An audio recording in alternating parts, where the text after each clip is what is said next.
everyone, welcome back to my channel. So today's video I'm going to be talking about who I think will get the last seat in F1 for 2024, which is the Williams seat. So the Williams seat is a seat that's been rumoured quite a lot lately. We have quite a few people that have been spoken about in connection with the seat, so I'm going to go through a couple that I think are an actual possibility. First person we're going to be talking about is the person that's there right now, Logan Sargeant. So even though it is Logan's rookie year, it hasn't been considered a very good one.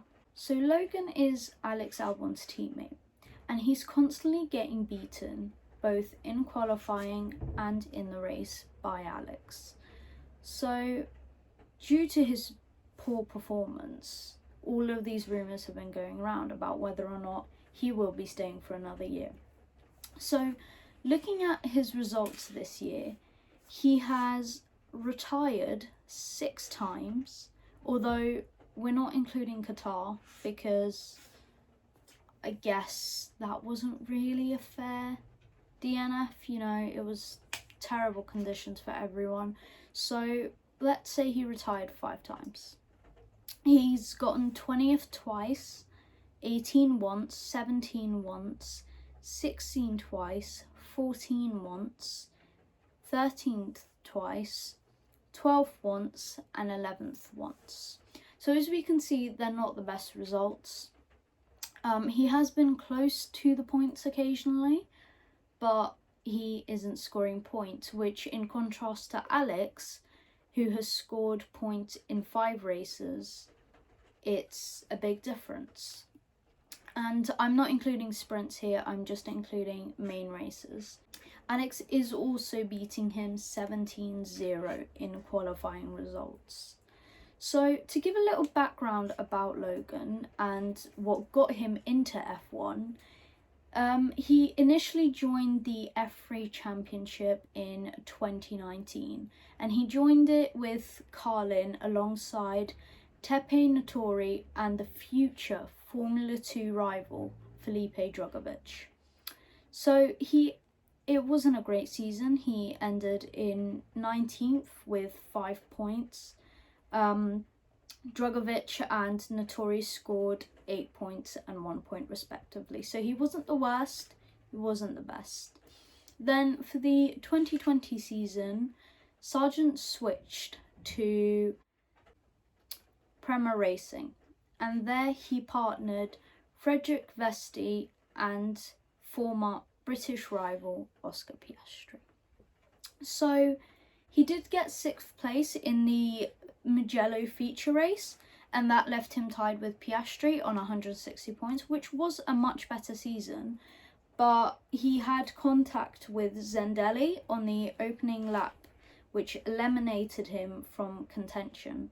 And due to that, Piastri went on to claim the title.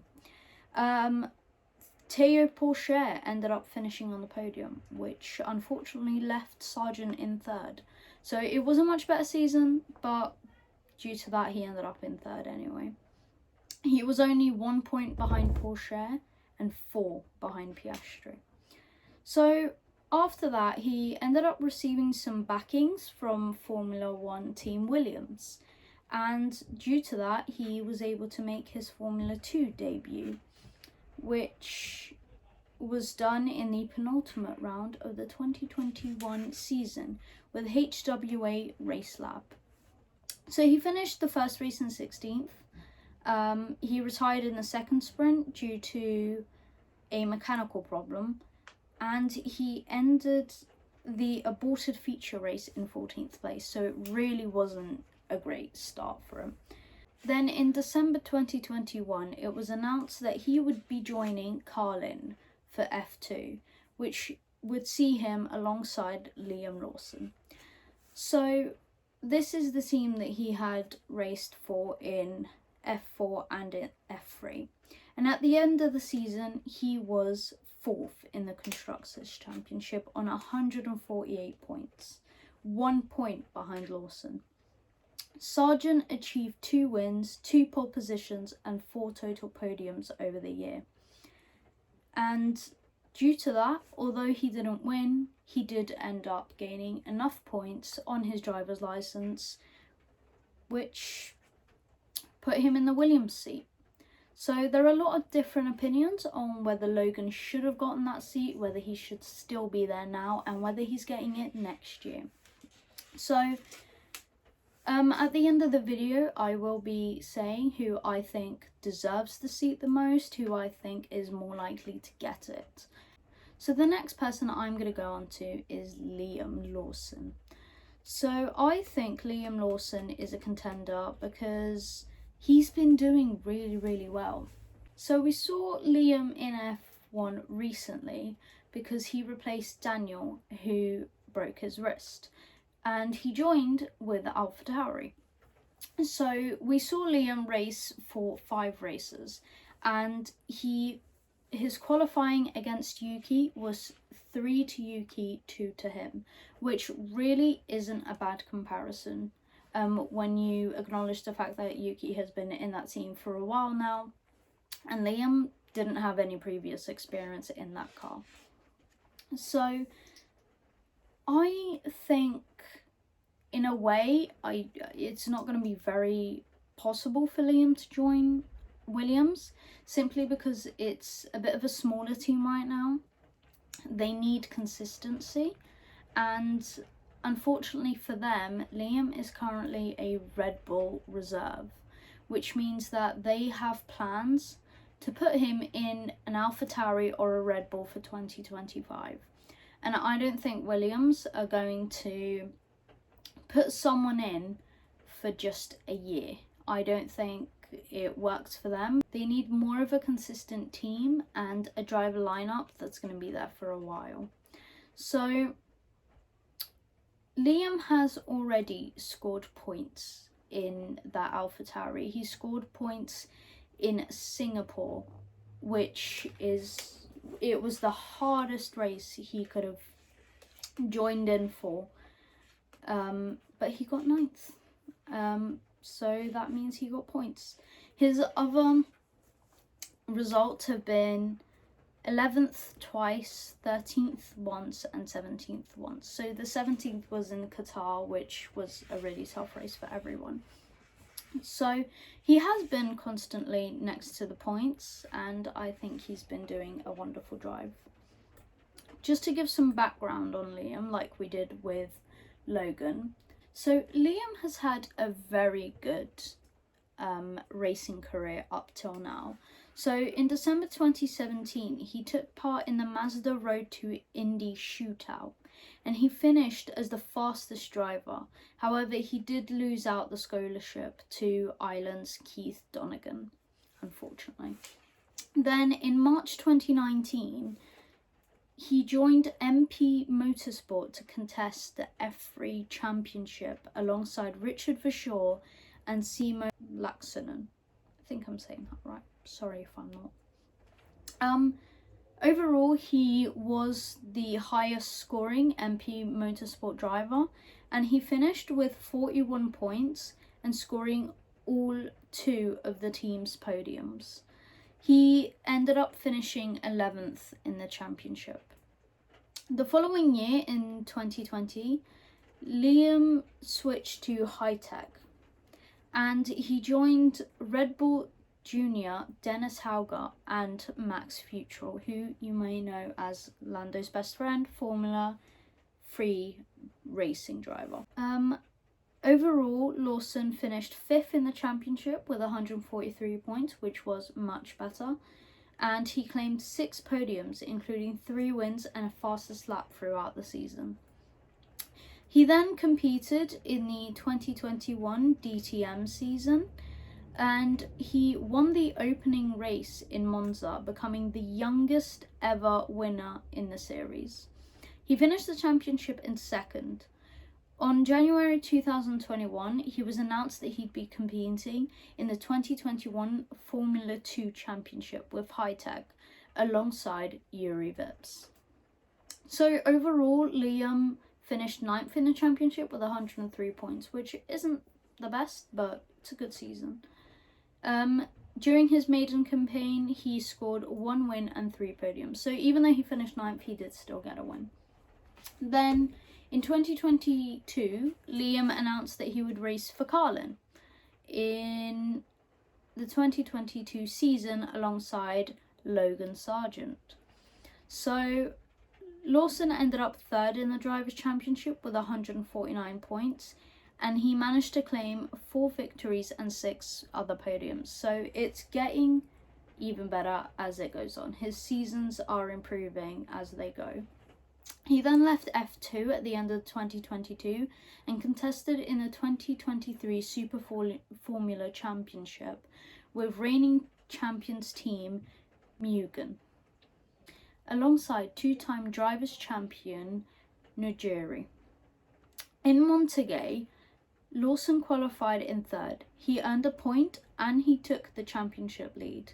However, he ended up spinning after running wide while trying to pass his teammate, and that ended up causing a multi-car pileup, which red flagged the race, and he finished 2nd. So it was a really close one. Unfortunately, he didn't just get it. So that is a little bit of a background on Liam. As I said, he isn't someone that I think is right at the top, just because realistically he is probably only going to be in that seat for a year, and I think Williams need a little bit more of a long-term driver lineup. The next person I'm going to talk about is Mick Schumacher, who we haven't really heard much about recently. So he obviously was in Formula 1 previously against Mazepin and then against Kevin. So he is now a Mercedes and a McLaren reserve driver, and Toto Wolff is someone that really wants Mick back in F1. And we have heard that he has spoken to James Vowles about this. However, it does seem that James Vowles isn't very interested in Mick. So he is still quite linked to this seat due to that Mercedes-Williams link up, and obviously we know that Toto Wolff can be quite persuading. However, if we look at Mick's time in F1, it wasn't anything that impressive. You know, his first season was good. You know, he looked great. His teammate was Mazepin. However, we did see a decline in his performance as soon as he got teamed up with Kevin Magnussen. Now, I absolutely adore Mick. He is one of my favourite drivers ever. However, I do think that what we got from him in F1 wasn't amazing. I think if he had gone to another team and not Haas, maybe we would have been able to see his potential a bit better. But the time that he had at Haas just wasn't very good. He did get points in Silverstone, and then he went on again to get them in Austria.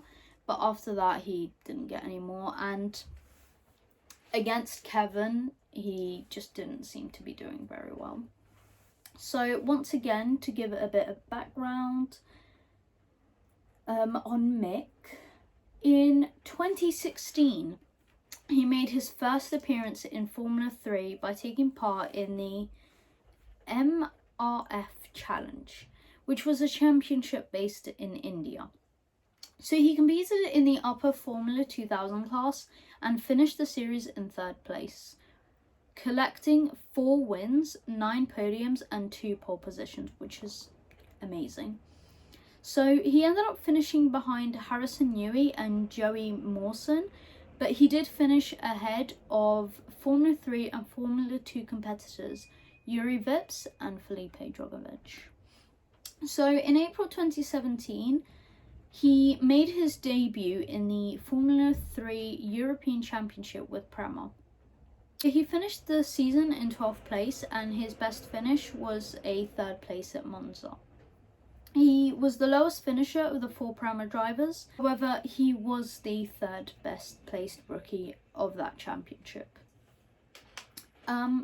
He then continued to drive for Prema in 2018, and he ended the season as champion, 57 points clear of second place ticked him. He took 8 wins, 14 total podium finishes, 7 pole positions, and 4 fastest laps. So he then moved up to Formula 2, once again with Prema, alongside Sean Gilliau. I'm not really sure if I'm saying that right. I'm really sorry. I don't keep up to date that much with F2. But anyway, he ended up the season in 12th place and with 53 points. He was considerably ahead of his teammate, and he did take 1 win and 1 fastest lap, even though 12th isn't exactly the best position to finish in. He then continued with Prema onto the 2020 Formula 2 Championship, and he was joined by the reigning Formula 3 champion and fellow Ferrari Driver Academy, Robert Schwartzman. So during that season, he ended up fighting Callum Ilott for the championship. However, due to the last race and Callum's hard defending and attacking, both him and Mick fell out of the points, and that ended up claiming Mick as champion. So his junior career was alright, you know, it was good. He had quite a few wins. He is a championship winner as well. As a race winner, it's nothing too insane. He wasn't winning absolutely everything, but it was a good junior career, and I honestly do think that maybe if we had seen him with a different team, we really would have gotten a different side of Mick in F1. I don't think he would have been the next Charles Leclerc or the next Max Verstappen, but I do think he would have done a lot better than he did. So, the last driver that I'm going to be talking about is someone that's been mentioned a few times during this video, and that is Felipe Drugovich. So, Felipe has quite a good amount of backing, you know. He is reportedly in talks with Williams. We don't know much about that, but he does have a big amount of South American fans due to him being Brazilian, which would be good for F1, and he does have a good amount of backing, so it wouldn't be a bad driver to put in that seat. So he is currently in Aston Martin's academy. However, realistically, I don't see them changing their lineup unless Alonso retires and somehow they kick out Stroll. But they have already been confirmed for 2024, and I don't think they're leaving in 2025 either. So, as Aston Martin and McLaren's reserve driver, he would have a chance there, but I think both of their lineups are completely secured until the next couple of years, so I don't really think he'll be going to either of them in the near future. So to give a bit of context on Drugovich's junior career, as I have for the other drivers, he stepped up to the Formula 3 European Championship with Van Amersfoort Racing for the 2017 racing finale at Hockenheimring. He had a pretty good time in Euro Formula Open, and he made a debut in the final round of 2017 as a guest with RP Motorsport, and he scored a pole. Although he made a mistake in the first race, he ended up winning his first Euro Formula Open race in the second one, which is really good. In 2018, he joined RP full-time, and he completely dominated the championship. He finished on the podium in all the races and claimed a record of 14 wins, which then allowed him to take the win in Monza with 2 rounds left. In February 2019, Carlin Buzz Racing confirmed Drugovich would be racing for them in the F3 Championship alongside Logan Sargent and Tepe Nattori. His season wasn't one of the best. You know, he scored 8 points in total and finished the season in 16th place. However, as mentioned before, he did finish above both of his teammates. In 2020, Felipe signed to MP Motorsport and finished his first F2 Championship in 9th with 121 points. He had 3 wins, a pole and a fastest lap, and 4 podiums, which is an incredible season. In 2021, he joined Virtuosi Racing, and due to his performances, he ended up jumping Liam Lawson to 8th in the standings with 105 points, and he helped Virtuosi leapfrog Carlin as vice champions. Drugovich then rejoined MP Motorsport for 2022. This time he partnered FIA Formula 3 graduate Clement Novalak. So Drugovich ended the year's championship with 265 points, 101 points ahead of his nearest rival Porsche, and claimed 5 wins, 4 poles and 11 podiums, which was an incredible, dominating season. However, even with all of this, he didn't end up getting a seat for 2023. He is an academy driver for Aston Martin, and he will probably stay there for the next 1, 2, 3 years if he doesn't get a seat, which hopefully he will, and maybe it will be the Williams seat. So, now I'm going to go on to who I actually personally think will get the seat, and who I think deserves the seat. I think, realistically, Logan Sargent is staying in that team. Now, I know what you're thinking. He's had a terrible season. There's no way they're going to keep him. However, I think due to the backing that Williams has given him and the fact that he is a Williams driver, I think they're going to give him the benefit of the doubt and they're going to give him 1 more year. You know, this was his rookie year. I think they're going to keep him for that extra year because they don't want to be seen as the team that dropped a driver they have been backing after his rookie season.